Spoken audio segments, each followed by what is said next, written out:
Our friends are all back with us. Queen Dina's in. Good morning, Dina. Paul, mate, we're doing well. Oh, it's all happening, isn't it? Oh, my goodness me. That was very intense. The legendary Ruth's in. Good morning, Ruth. You look Morning. gorgeous. That top is magnificent. Wow. I've been told I look like Where's Wally this morning. You do not. You look glamorous. It might be nautical, but that's a nice thing too. That's fantastic. Well done. Megan's in. Damien's in. Yeah, Anastasia, and it's lovely to see you again, my darling, with the fantastic blue headphones. That's brilliant. Queen Jane, once more is in to transform our lives. So I thank you, Jane, for being with us. That's amazing. Richard's in. We love you, Richard. Love you, Richard. Queen Gay's in. Megan's back with us from Norfolk Island. I'm so excited, so excited. Vidya's in. Hello, Vidya. And Kyle's is back. So team. And for our, again, as for our friends in Darwin, thank you so much for joining us today. I know it's a public holiday, and thank you for being a part of this fabulous story. And can I say, as I said in our last session, it is very weird being in Darwin today. The smell of steak coming into my house is unbelievable. So the barbecues are up. Probably the entirety of the Northern Territory will be on fire by the conclusion of Right Club today. So colleagues, let's begin. Let's have a really exciting time. Let's do this and work really hard for 29 minutes. See you on the other side. Let's do this. Good on you, Paul. Good luck, brother.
Mau tahu rahasia tampil maksimal seharian? Oh my goodness.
last minute, colleagues.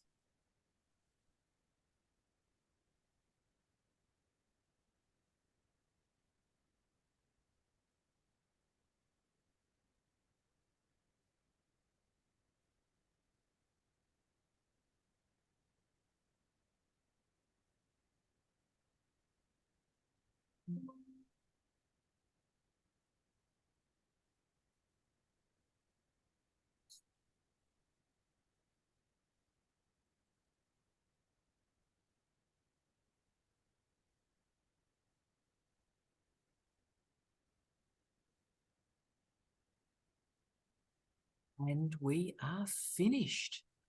Ooh. Ooh.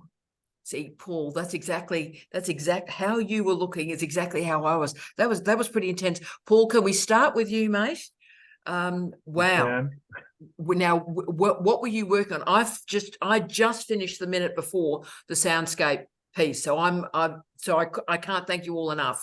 I've done that with all of you, and we're just done. But Paul, what were you working on? I look forward to reading that.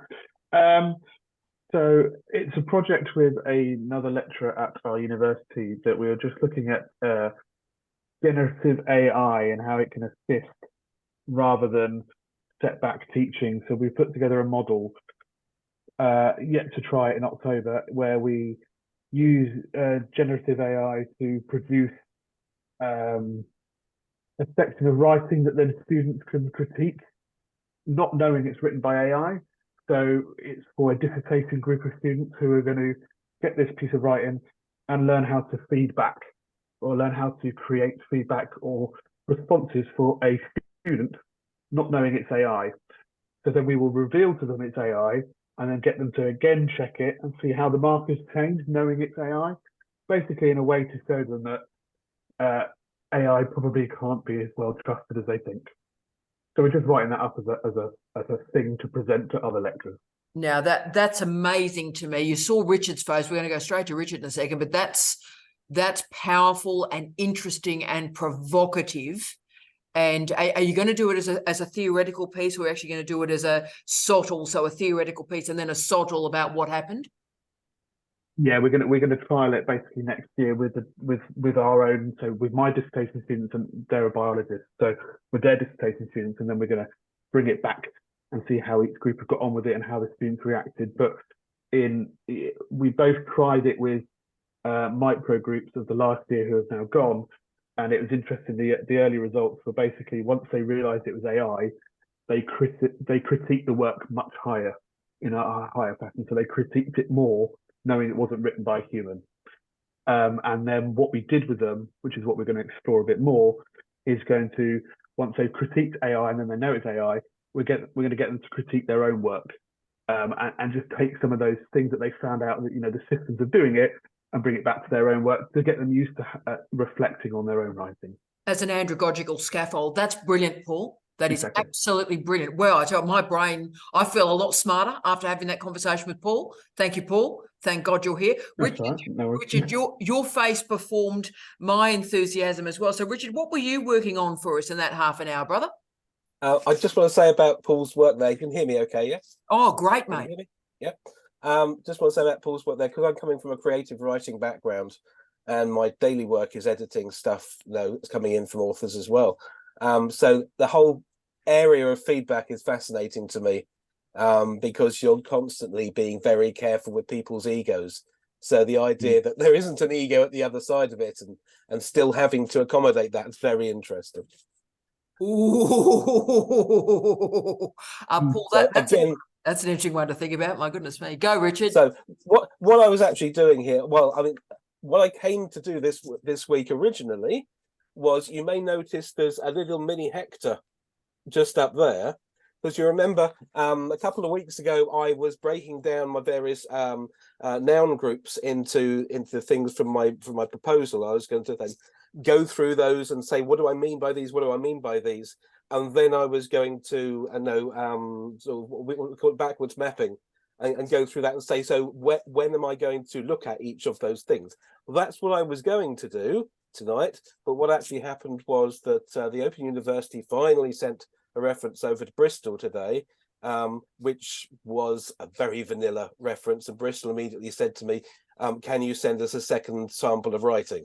So obviously to make up for that. So tonight, what I've actually been doing, rather than writing anything new, is having to get a new, and just shape a piece of writing that I had down to the length that they're looking for. So it actually became a bit of an editing job tonight, and not the thing that I came in to do. Doesn't matter, Richard. We kept you company through it. And vanilla reference, I tell you what, I'm going to put that on a t-shirt. Kylie, our business is really thriving at this point for these t-shirt slogans. Are you a vanilla reference? I use the word vanilla in a different cultural framework.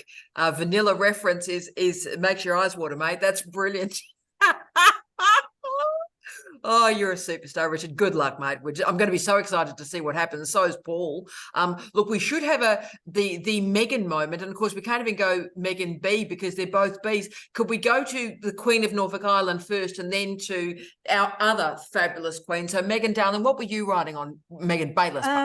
Listen, I have workmen here. They're installing a fireplace because it's really cold on Norfolk Island at the moment. So it's going to be noisy in the background. So very quickly, I've just started my research diary, and I'm just writing up reflections on the articles that I'm reading for the literature review. So that's all I'm doing at this stage. Good. And darling, it's coming reasonably easily. So again, from our last conversation, are you gaining confidence through doing that? Yeah, I've been writing for 200 years and reflecting. I've managed services, so always reflecting on stuff. So yeah, that bit comes easy. It's just all the other stuff like, oh. You're fantastic. Wouldn't trade you for quid. So keep going with those tradespeople, and we'll have a look at the fireplace next week. Give us a secret squirrel on the fireplace. Bit obsessed by fireplaces. Shall we go to not the second Meghan, Queen Meghan, not of Norfolk Island? What were you writing on, Meghan, darling one? Well, first of all, it's whatever 102 outside right now. I'm sure everybody else is that. So hearing you need a fireplace is just like mind blowing to me. But I actually really was just taking care of some housekeeping, and I needed to write a cover letter for a job I'm applying for. Good. So nothing. Well, I was going to go, that's dead crucial. And look, even supposedly simple cover letters, they're difficult, aren't they, Meghan? Yes. Because you don't I'm not a good marketer of myself. And so I almost have to pretend like I'm writing about somebody else because it just feels terrible to write about yourself. You just don't want to be pretentious. And those first paragraphs of those cover letters are like, I'm so important, me. Have I told you about me? I'm exciting. Have I told you about how great I am? And they're just horrific, aren't they? They're just horrific. They are. Oh, darling. Well, we're with you. So well done you. And should we go to the glamour that is Ruth? Those stripes will carry me through the rest of my workday, Ruth. So what were you working on, gorgeous one? I was working on interview questions for my PhD project. Ooh, tell us more. Come on, tell us more. So my project is going to be qualitative, obviously, and I'm looking at tobacco control in the Northern Territory and what people think about new policies that they're doing in different parts of the world. So I was just trying to frame some open-ended questions for my participants. Oh, geez, I'm interested in that. Cigarette smoking and smoking more generally of all sorts of interesting substances, I've seen more in the Northern Territory than I've seen in any other place I've ever lived. This is the only place after 1978 I've seen tobacconists. So there's some very special things occurring with smoking in this place. So Ruth, I am going to be excited is not even a word for me about what you're going to discover with that research. Have you got any vibes on what is the smoking thing in the Territory? Well, you know, as smoking prevalence drops more broadly in the population, we tend to see it more in populations that are geographically, socially, economically, you know, culturally isolated. Yes. So some of it is related to just the remoteness of Darwin and other parts of the Northern Territory. Some of it is linked to socioeconomic disadvantage. Obviously, in the Northern Territory, there are also cultural things that need to be considered for, say, Yulnu people in East Arnhem Land. They have cultural uses and ceremonial uses for tobacco. Yes. So all of those things, it's a big thing that we're trying to unpick. Is anybody else as excited by roots research as I am? That is unbelievable. Yeah, Gage just gone, yeah. See, Ruth, so those questions matter. That is fantastic. Congratulations, my darling. Well done you on the public holiday. Brilliant. Should we go to the legend that is our Kylie? We haven't had enough Kylie time in the last fortnight, and I miss my Kylie time. Kylie, what were you writing on, Kylie? Oh, sound. Put my thing down. Sorry about that. Very dry, but basically detailing in my research my thesis about where or what enacts and gazettes local government. So it's talking about how the state government has their acts, and then it basically gives them the recognition and legal ability to operate. So very interesting, but yeah, just setting the scene of how they have the power to do what they do. No, look, I'm incredibly interested in that because local government is crucial, is everything. And yet it's sort of this thing that's everything that's with us, and yet it's ignored, Kyle. So that's why I'm obsessed by this. We go on and on and on about regional development, and yet the role and place of local government and how they do what they do, we're just not talking about. No, and just what gives them the power to do that. So, yeah. Oh. But I'm very happy because I'm really starting to flesh out my sort of thesis document. I've got the papers over here, but starting to really take all the methodology of all the bits of notes that I've got and starting to squish it into the document.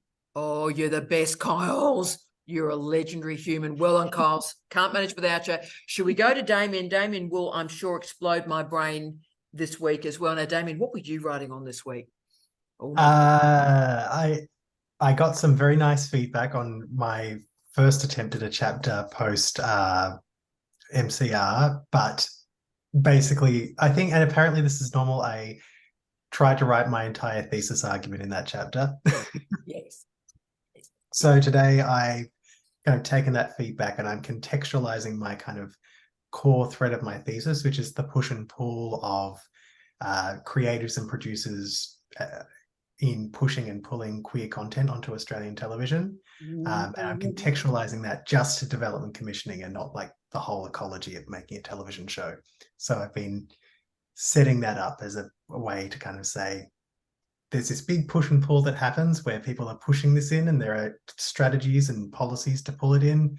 And in development commissioning stages, this is what that looks like.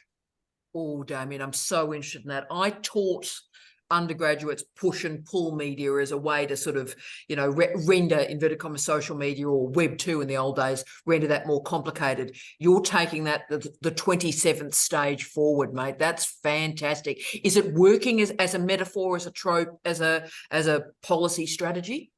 It is, and it works quite well because I'm looking at development commissioning, writers' rooms, production, and distribution. And so there's a really traditionalist discussion around distribution and how television has gone from a push medium into a pull medium, the way that film was. Yes. So that's like a really interesting traditionalist way to go. Look how it's changed in our traditional understanding of it. But then it's also something you can see around the way that people work and make decisions in the industry at every level. So it's come out a lot in my interviews, which is quite fun.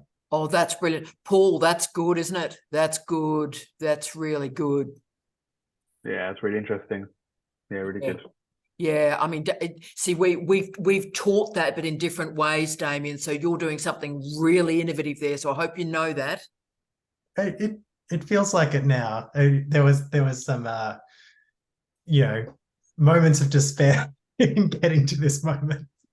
Good on you, mate. Starting to find the thread. I was going to say, it sounds magnificent, okay? And you've got a few people on this call that actually work in that area, and you saw Paul's face is like, yeah, man, yeah. And I'm going, wow, okay, you keep doing that, Damien, you rock star. Oh, good on you, mate. Queen Anastasia, how are you, my darling? What were you writing on during this time? Hello, everyone. So first of all these talks about kings and queens today and all the magnificent work reminded me about the World Championship that's happening at the moment in Japan, where Australian swimmers are just queens and kings of the swimming pool.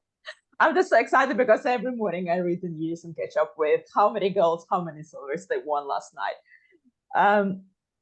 Anyway, so I started writing up my data analysis, how we'll do it, because yesterday I finished all my data collection. So I'm done with that. Yes. So, and I started writing down what I'm going to do with my data, how exactly will I do. So, I mean, I know the approach that I will apply. It will be reflexive semantic analysis by Braun and Clark. Just need to write everything down to every step and what exactly will I do. Oh, that's brilliant. And how are you finding the movement between the data collection, then now moving into the full throttle analysis? They can be quite hard transitions, those. Yes, it's very hard. Because I did 2 rounds of data collection, so I've got pages and pages of transcripts. So sometimes I think I'm just drowning in this information. But yeah, so everyone keeps telling me that that's normal. That's a normal feeling, so you will get over it. So just waiting for that to come, just familiarize myself with what I've got. Brilliant, my darling. And just acknowledging yourself that you're changing modes. So it's like, changing a gear in a car. Just so be comfortable with that. I think you're doing a tremendous job. Well done, you. Oh, fantastic. Queen Maeve's in the house. Now, Maeve, darling, what have you been working on, gorgeous one? Well, we still have Jamie. I'm used to Jamie being about to get on a plane, so I can't tell whether he's still there or whether he's not. But yes, see you, Jamie. So had supervision with Jamie this week, and I have typed everything out, Jamie. I have printed it out, and this morning I responded word by word to the feedback from the supervision.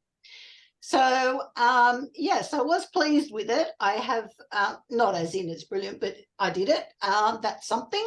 And then I have ended up, and I want to share this bit because I think people will find it highly amusing, because remember, the creativity is what I think is my strength. But someone else mentioned backward mapping. Was it you, Richard? Anyway, I went back to the old backward mapping, and I have worked out that if I write 142.85 words every hour, that I will succeed in my task pre-Christmas.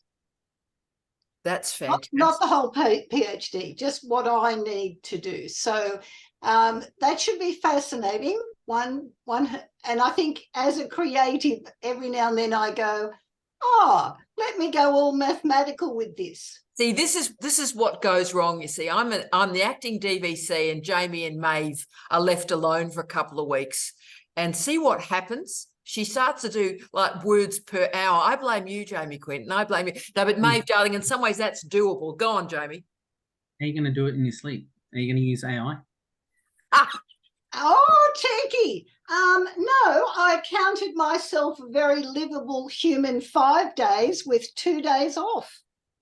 Oh, that's fantastic. You two are mischievous, honestly.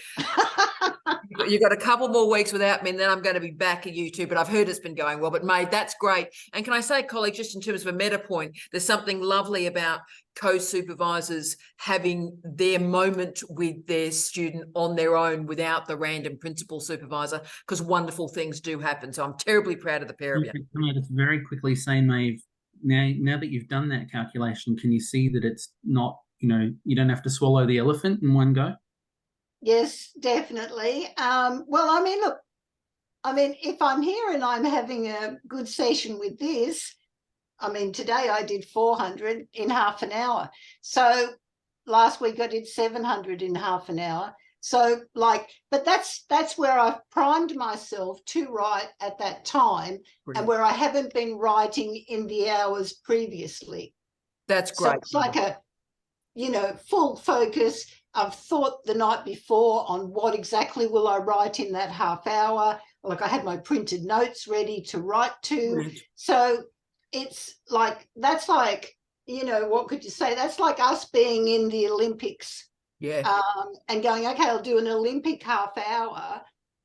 Your ordinary hours are not going to have that presence or focus to it. Yeah. But I mean, that's a very doable amount for me, whether it's exegetical or whether it's creative. That's brilliant. Either way. But Kylie, isn't it amazing to see how Maeve is just every week just boof, boof, boof, and the confidence, Maeve, and the ability, you're now seeing the doability of the project. So I'm so thrilled for you, Maeve. Brilliant. And look, we'll go to Queen Jane. Jane's in with a fantastic, how are you, Jane? Do you want to say hello? It's wonderful to see you again. Oh, there's two Janes. Oh, are you looking at my skulls? Jane G. Well, of course I'm looking at your skulls. Aren't they fabulous? I've actually forgot I put them up there, but I haven't. They've chosen to come into the meeting. Can I say I added about 5 mentions to zombies in the piece I just wrote in the last half hour. Inspired. I went zombies. This guy. Zombies. Isn't he fabulous? He's etched onto a window in the Met Museum in New York. Oh, I didn't know that. Oh, isn't it lovely. Now, darling, it's wonderful to see you, sweetheart. So, what were you working on, gorgeous one? I was coding interviews today. So prisoner interviews, we're looking for evidence of how not having enough information about the things you need affects your experience of incarceration. Oh, can you give me a bit more on that? I'm excited. So if you can't find out information that you need about things that are important to you, that affects your experience of life. And it is of particular relevance to prisoners because they have so few sources of information that they can access, that they find that lack of access particularly disempowering and frustrating, and it affects their sense of self-worth. Oh, Jane, you are going to, I know I'm sort of obsessed by you and I'm obsessed by this project beyond what I can express in words, actually. You are aiming for a scholarly monograph for this, aren't you? This is going to end up a book on this, isn't it? Not sure yet. Don't know. This one's an article, but yeah, I don't know. Not sure where it's leading. I think it'll be transformative, not only for corrective services and social work, but for so many of us thinking about library information studies, citizenship. This has a really big audience, Jane. I'm not convincing her. She's going, yeah, maybe, yeah, no. Yeah, no. I don't know. It's like it seems very niche, really. Oh no! See, Paul and I, even though we're antipodal, we are linked, right? So it matters, Jane, and we need to understand citizenship. We need your book. Oh, Kyle's Australian. Go, Kyle. Yeah, I was just going to say again, from the regional perspective, it might not be the inability for regional people to get access to things that are interested in them through libraries or schooling or education. It's got huge linkages. Yeah, it's true. We'll just have to grind Jane down. So, Kyles, you and I will just keep going, and we'll get this book out of her. If I have to sort of like take her by the hand and like introduce her to a publisher, you go, Jane. And look, it is the Jane P time. Here we go, Jane. Now, everyone, hang on to ourselves. My goodness me, oh, it takes me days to recover. Jane, what were you writing on this week, my darling one? I have a good news. I met with my supervisor on Monday, and thanks to your video on the conclusion, I wrote that in a very aggressive and rude way. But my supervisor liked that. They didn't like it, or they did? They like that a lot. And now I just have to write a thesis because my conclusion is gone. Yeah. We all sort of knew, didn't we, that Jane would write the conclusion. She was already there, and now she's just got to explain to the rest of us how she got there. That's fantastic. I mean, imagine writing the conclusion first. Oh, Jane. But how are you feeling about it, darling? I'm feeling so proud, and I just attend 2 days workshop with gender and development at ANU, and they're all about Indigenous knowledge, and the work from Sylvan McDonald about Indigenous knowledge, and she said one thing in her presentation. With Indigenous knowledge, the land is our mother. This is not a metaphor. And this is what I can use with the river too. River is life. This is not a metaphor. This is not a metaphor. So it's very urgent now with the climate change and things. We cannot stand in the crossroads and look at the road which less travel, but we are the confluence of the rivers, and we have to make the decisions. Otherwise, the water won't take us. And that's why people have been sending me Driftwood photos on Twitter, Tara. You may have seen some of them. How famous is Jane? Oh, this is so Kylie, just for our continual list, this is not a metaphor, right? Okay, we'll just keep following Jane around. We're going to make a fortune out of you, Jane. Jane, you are so special to us. That is just, again, it takes me days to get over what you say. It's so powerful. Oh, Jane, you're a star. Bless you. And look, we'll finish with the Queen that we always finish with.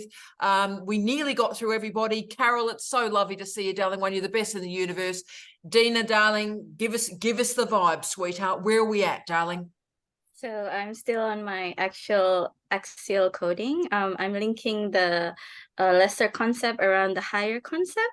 And as you said, was it in one of your YouTube videos that research is very indeed privileged for me actually, because when I did the data collection, I didn't know how it will lead and how it will go, but diving into all the data collection and doing the analysis, what I knew when I was working, it's like I feel like I did not know anything, because like, for example, when I was working with the UN and the regional organization ASEAN Secretariat and working with partners, they always, for disaster management, when they offer collaboration, one thing that they always throw at countries like Indonesia is about equipment. If you have very good equipment, then your disaster readiness and disaster response will be enhanced.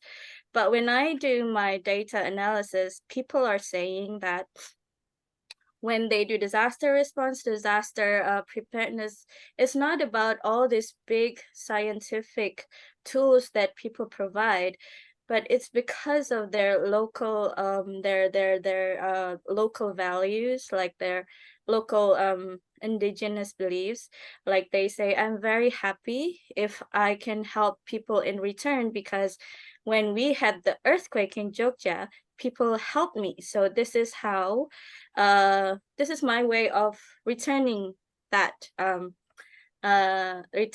favor. So I'm joining the village resilience group to make sure that I could safeguard people and help them at least. So these kinds of like small things, like the happiness that you feel, like the sense of competitiveness. So they say in the Islamic word is fastabiqunal khairat, so we compete in good deeds. So that's why I'm doing this. It's because from ourselves, that's how we sustain this group. This group is government built and led, but it's us that sustains, and it's not from those big equipment like a lot of people are saying, but it's from the local value. So it's nice to see other perspective getting presented out, rather than, you know, like, because in Indonesia we don't have like sufficient researcher in disaster, because disaster is just a newly field, and we take a lot of knowledge and wealth from the outside. But it's good that I could experience myself that it's us that are sustaining it more than what we think out there. So I don't know how to make it logical, but that's no, Dean, you've handled it beautifully, and I think every week you've captured the gift of qual, that you're surprised by the data, and I love the surprise. Go with the surprise, Dina, my darling, and write through the surprises, because that's the research. And once more, Dina's given us a magnificent ending to a truly beautiful day, with a reminder about the value of good deeds and the reciprocity and the power of good deeds. And so I thank you all for the good deeds that we've all given each other this morning. I feel once more a very different human being. And as I now just manage the smell of steak through the rest of the day, I wish you all, for our Darwin colleagues, have a lovely, lovely day. Eat lots of steak. And for the rest of you, have a truly joyous day, night, evening. For my UK colleagues, sleep well. Thank you for being amazing and inspirational. Have a lovely lovely week. See you soon. Bye-bye.